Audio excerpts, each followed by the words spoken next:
My name is David. I was born in Boston and grew up in a regular family. As a high school student, I wasn't considered typical in appearance. I was already 5'7" in elementary school and over 6'3" in high school. Despite my height, I had a heavy, muscular build, weighing almost 220 lbs, and a beard so tough it could beat a razor. I've never been seen as my age and have been recruited for arts clubs and rugby teams many times. However, despite my appearance, I'm more of an indoor and introverted person. I liked playing around with computers and even did some programming, so in high school, I joined the computer club instead of a sports team. I spent my days typing on the keyboard with my bear-like, hairy fingers. While it was rare to have someone like me in the computer club, there was another unusual member, my classmate Rachel, who, to put it mildly, was stunningly beautiful.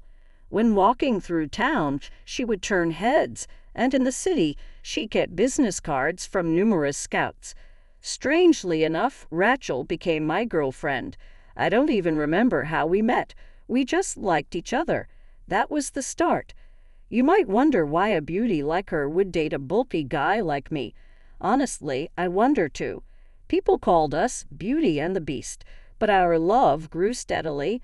However, after more than 2 years of dating, our relationship changed significantly. Hey, we'll have to decide which college to go to soon. What are you planning, David? Rachel asked one day. Well, I want to be an engineer, so I'll probably go to a college where I can work more with computers. What about you, Rachel? Actually, I'm going to a college in a foreign country. My dad thinks it's best for my future, she replied. I was shocked. I couldn't process it all at once. Abroad? Why? Well, I haven't told you this yet, but my dad is the CEO of a company, she explained. The company she mentioned was one I'd seen on TV commercials. In short, I'm the company's CEO's daughter.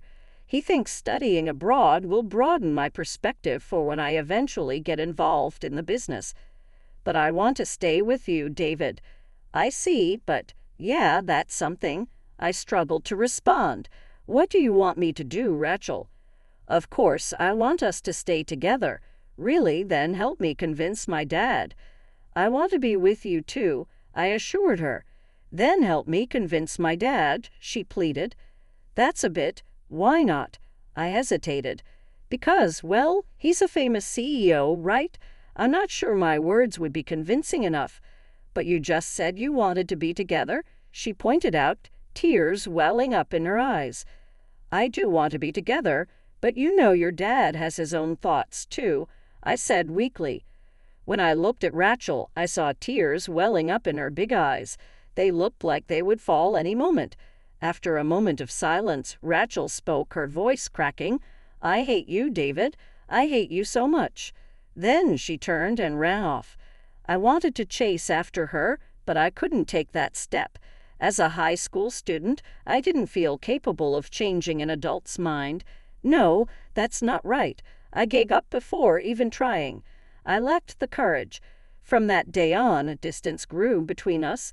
We stopped seeing each other and lost contact. Before I knew it, we graduated and Rachel went abroad. There were plenty of opportunities. Rachel is the most precious one to me. Yes, all I had to do was say that to her. But I couldn't do it. Since then, there's been a huge hole in my heart, and nothing I did could fill that void. I graduated from college without much direction, started working at a company without much purpose, and kept working aimlessly. Before I knew it, nearly 10 years had passed since I joined the company. Despite my thick fingers, I managed my work competently and even took on mentoring younger colleagues. However, the more I worked, the more uncomfortable I felt at the company. It was all because of my boss, Steve, who became my direct supervisor along the way. Steve was not particularly capable, but seemed to have a cozy relationship with HR, allowing him to hold a position beyond his abilities. Unable to see himself objectively, he treated his subordinates terribly, and I often became the target, perhaps because of my noticeable appearance. I was constantly berated for unreasonable things, blamed for the mistakes of juniors and superiors alike, and criticized at every turn. I often thought about quitting a job with such a boss. How many times had I considered it? But I never had the courage to take that step. I lacked the resolve to change my situation, so I continued to work, feeling drained and unmotivated. However, one day something happened that was simply unacceptable. During a business negotiation with a client in Boston, Steve made a crucial mistake and then blamed everything on me. The mistake was simple. He sent the wrong data to the client, causing significant errors in their system. I had debugged the data and handed it to Steve, but during the multiple exchanges, he must have lost track and ended up sending the old data. It was clear from the properties and update timestamps of the sent data. Yet, when I pointed this out to Steve, he wouldn't listen to me at all. Instead, he blamed me for not managing the data properly. At this point, nothing I said would be heard. I thought to myself. My colleagues sympathized but kept silent, fearing the fallout would reach them anyway. This is your mistake. What are you going to do about it? Our relationship with this client could be ruined. Go apologize to them right now. To Boston. What, do you have a problem with that? You're always like this, always dissatisfied. Steve berated me. I understand. I'm sorry. I'll head there immediately, I replied, feeling defeated. So I packed my things and boarded a train to Boston. I never thought I'd return home in such a way. I hadn't visited my family in a long time, feeling despondent. I honestly doubted my ability to continue with this company. I was sure I had acquired enough skills as an engineer. I would seriously need to consider finding a new job. As I gazed out the window, lost in thought, the sky was overcast, hinting at snow. I arrived at the station, took a taxi, and headed to the client's office. After explaining the situation at the reception, I waited nervously for the client. At first, the two representatives approached me with extreme anger. But after I apologized profusely and handed over the correct data, they finally calmed down. When they learned I was from Boston, we chatted about our hometowns, and by evening, we had bonded. They even said, "Please come again." I felt a sense of accomplishment, but it was quickly shattered when I called Steve from the taxi on my way back. "What were you doing until this time?" Steve snapped. "Well, I was talking with the client and time just flew by," I explained. "It took you too long. You're really bad at negotiations, aren't you? You weren't just out drinking somewhere, were you?" Steve continued to criticize. I didn't even feel like explaining anymore, so I just listened without saying anything back. Steve then told me to return to the office. He wanted me to summarize the details of the negotiation and apology on the train right back. Filled with an indescribable sense of emptiness, I closed my eyes until I arrived at the station. Unfortunately, it was my hometown, and I didn't have time to visit my family or enjoy the local food and drink. I had to return to New York to report today's events and outcomes, all because of that detestable Steve. I felt a mix of exhaustion, hunger, and frustration, and tears welled up in my eyes. This was unacceptable. I was back in my hometown after a long time. I thought I should do something, so I headed into the station. It was past 6:00 p.m., and the train would arrive in about 30 minutes. I decided to quickly grab some sushi, but it didn't go so well. The sushi and izakaya places in the station were all crowded, with people lining up outside. I didn't have enough time to wait in line, so I tried to pick out a good bento box to satisfy myself even a little. Considering I had to return to work, drinking on the train was out of the question. Feeling a bit down, I ended up buying crab sushi and a bottle of green tea, as I did every time I came back home with a heavy heart. I paid for my meal and checked my watch. There was still time before the train arrived. That said, I didn't have anything else I wanted to do. Actually, staying in the station with all its temptations was uncomfortable, so I decided to head to the platform early. When I got to the platform, it was still early and there were hardly any people. I trudged, took a bench to rest my tired body. At the far end of the platform, a couple was making a lot of noise. I figured they were probably drunk and having fun. I opened my laptop to start writing the report when suddenly I heard a woman's high-pitched voice. "Stop! Don't touch me! Let me go!" Curious about the commotion, I turned to look and saw that it was a woman who had shouted. On closer inspection, it was clear they weren't a couple. The woman was dressed in an elegant, high-end coat, while the man was an older guy with thinning hair. Even from a distance, it was obvious the man was drunk, and the woman was clearly uncomfortable. I quickly put my laptop back in my bag and headed towards them. "Stay away! I'll call the police." "Hey, what's going on here?" "Huh? Who are you? Are you her friend?" "Well, not exactly." "Wait, Rachel." I was more surprised than the old man. The woman being harassed was Rachel. I hadn't seen her since high school over 10 years ago, but I recognized her immediately. Sure, she wore makeup and had changed a lot since then, but her distinctive nose, soft lips, and determined eyes were unmistakable. "Is that you, David?" Rachel recognized me too. Given my unique appearance, it was hard not to. "Why are you here?" As we were struck speechless by this unexpected reunion, the older man interrupted with a rough voice. "So, you two know each other?" "Well, tell her this for me," he continued. "She was sitting next to me on the train and kept giving me looks. When we got off at the same station, I tried to talk to her, but she suddenly started acting like she didn't want to. So, tell her to listen to the elders." "What are you talking about? I never gave you any looks." Rachel retorted. "Liar! Every time you went to the bathroom, you lifted your skirt right in front of me, showing off those nice legs. You were clearly inviting me. Just admit it." "Excuse me, I was just going to the bathroom, and you were sitting on the aisle seat. What else was I supposed to do?" From their conversation, it seemed they had sat next to each other on the train. Every time Rachel, sitting by the window, got up, she had to pass by the man sitting on the aisle.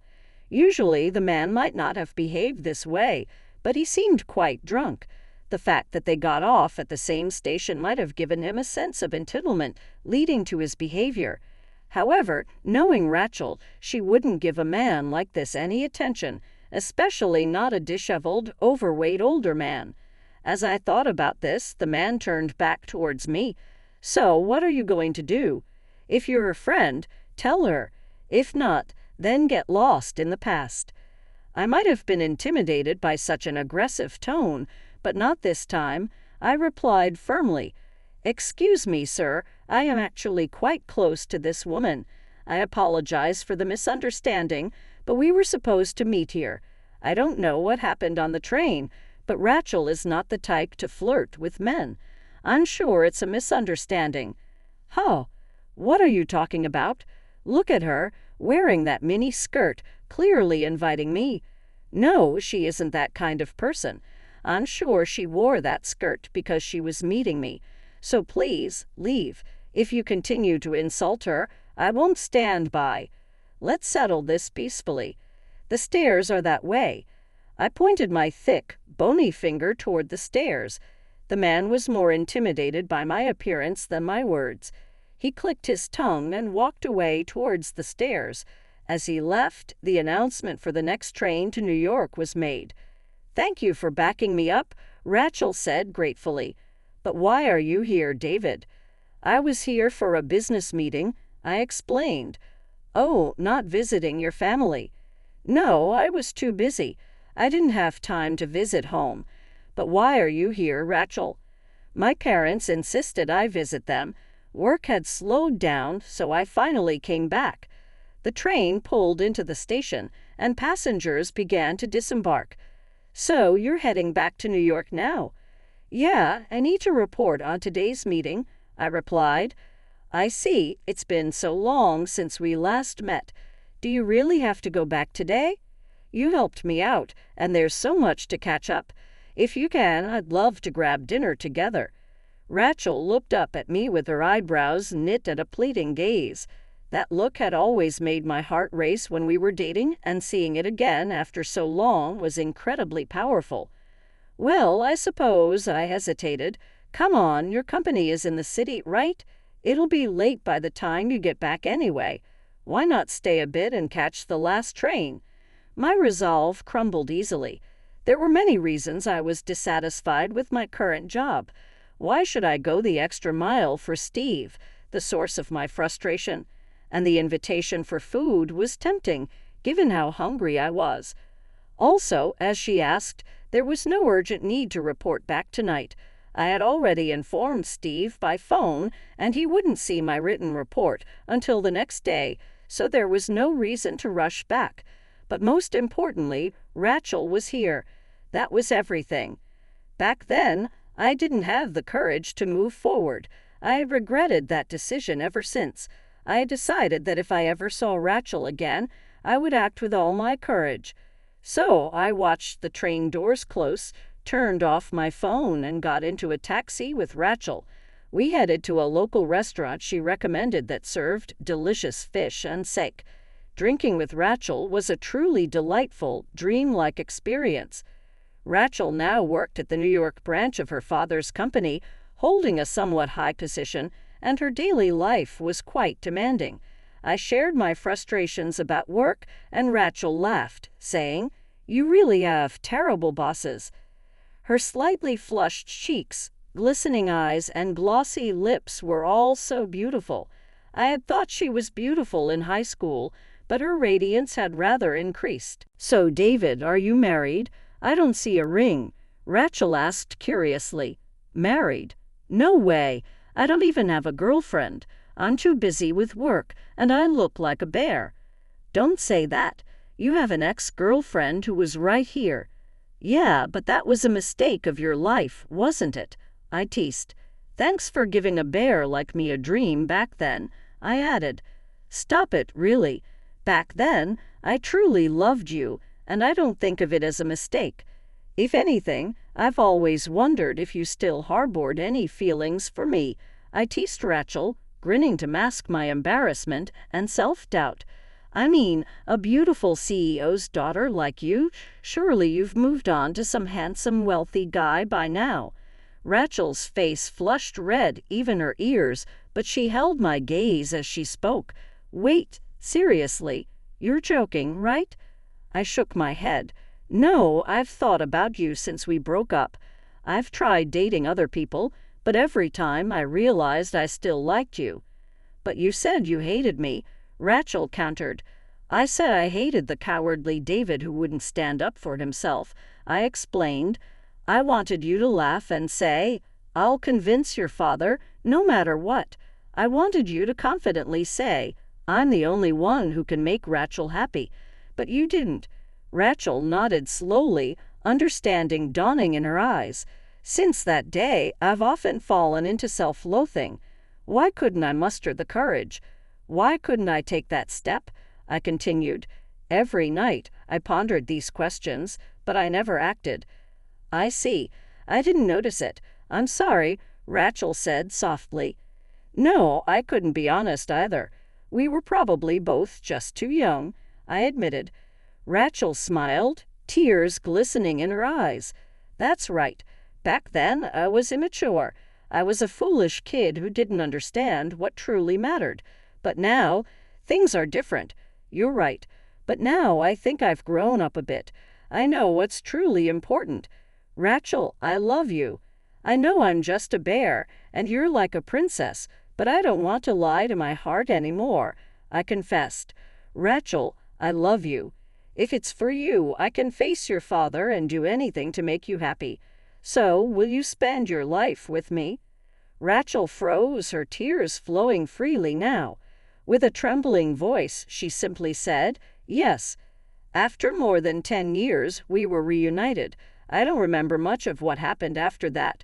We spent a wonderful time together, and I ended up staying at a hotel in my hometown. I told Rachel I would formally meet her father later, and we both left, feeling like we were in a dream. Crawling into bed at the hotel, I realized my phone had been off. When I turned it on, there were dozens of missed calls from my company. I thought I had messed up, but if prioritizing work meant missing out on this moment, I would have regretted it for the rest of my life. Honestly, if this incident led to more unreasonable treatment at work, I wouldn't miss that company. I'd quit without hesitation. I showered and fell asleep, thinking of Rachel's face. The next morning, I woke up to a message from an unknown number. It was from Rachel. "You were amazing yesterday, David, not just for saving me from that drunk, but for making the right decisions for my sake. You were really cool. Today might be tough at work, but I'll always support you. Take care." I grinned to myself, rereading the message again and again. However, I had a challenge ahead of me. Gathering my resolve, I suited up, hailed a taxi, and headed for the train to New York. During the ride, an indescribable energy welled up inside me.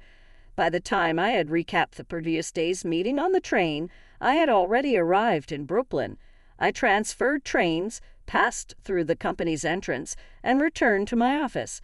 Since I had informed them of my arrival time, Steve and my HR manager, John, were waiting for me. Before I could even set down my bag, they led me to a small conference room.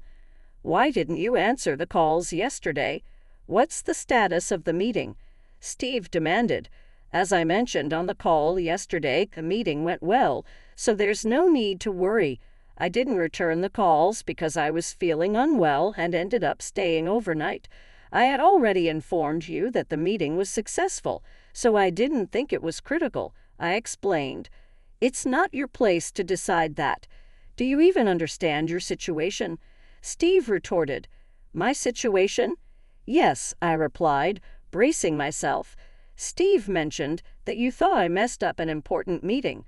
"No, I didn't. If anything, it was Steve's mistake." "I don't want to hear excuses.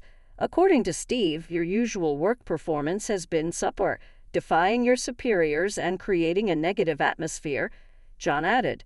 "What? Who said that?" I exclaimed. Behind John, I saw Steve smirking. It was clear that John had already been influenced by Steve, making it pointless to argue further. Seeing this, I realized I no longer cared about this company. "Therefore, we are considering transferring you to our branch in Kentucky," Steve announced. "Are you saying I'm being demoted?" I asked, incredulously. "Come on, don't put it that way. Kentucky has a lot of nice things. It might be a long stay, but you don't have a family, so enjoy it," Steve replied sarcastically, putting a hand on my shoulder. At that point, I knew I didn't need to stay with this company any longer. "Fine. Instead of a demotion, I'd rather quit. Consider this my resignation, effective this month," I declared.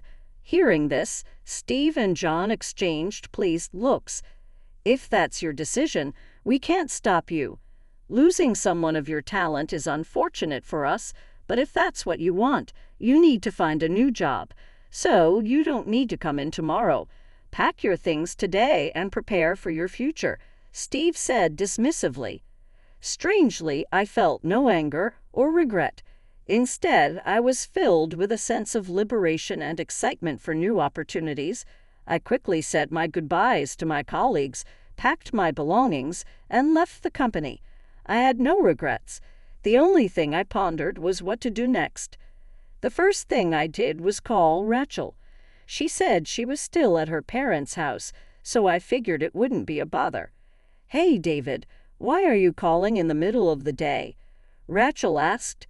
"Well, I just got back from the office. Long story short, they tried to demote me, so I decided to quit," I replied. "No way. That's actually great news," Rachel exclaimed. "Hey, I'm feeling a bit down here. Isn't that a bit harsh?" I asked. "Oh, sorry, that came out wrong. I actually told my dad about you," Rachel explained. "Wait, already? There's no problem, though. But what did he say?" I inquired. "I've been telling my dad about my past relationships, and he's actually been worried about me." "Worried about what?" "I'm not exactly young anymore, you know. My dad wants to see his grandchildren, but I was still hung up on my past relationships. So, when he heard that we started dating again, he was surprisingly happy. Rachel continued, "That's a relief. But how does my quitting make things better?" I asked, puzzled.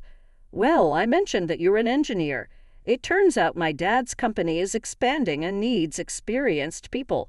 I think you're perfect for the job. Don't you agree?" Rachel suggested. "Yeah, I've been focused on my work all these years. I think I can handle it.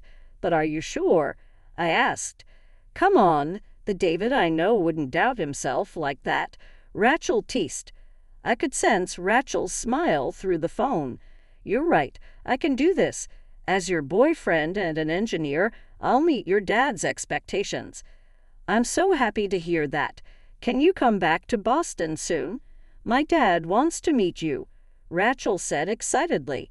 And so I found myself boarding the train back to Boston the next day. Though the scenery outside the train window was the same as yesterday's, it looked completely different to me. When I arrived at the designated station, Rachel and her father were waiting for me. I felt a bit intimidated by her father's stern look, but I began to walk toward them, taking strong yet careful steps toward a brighter future.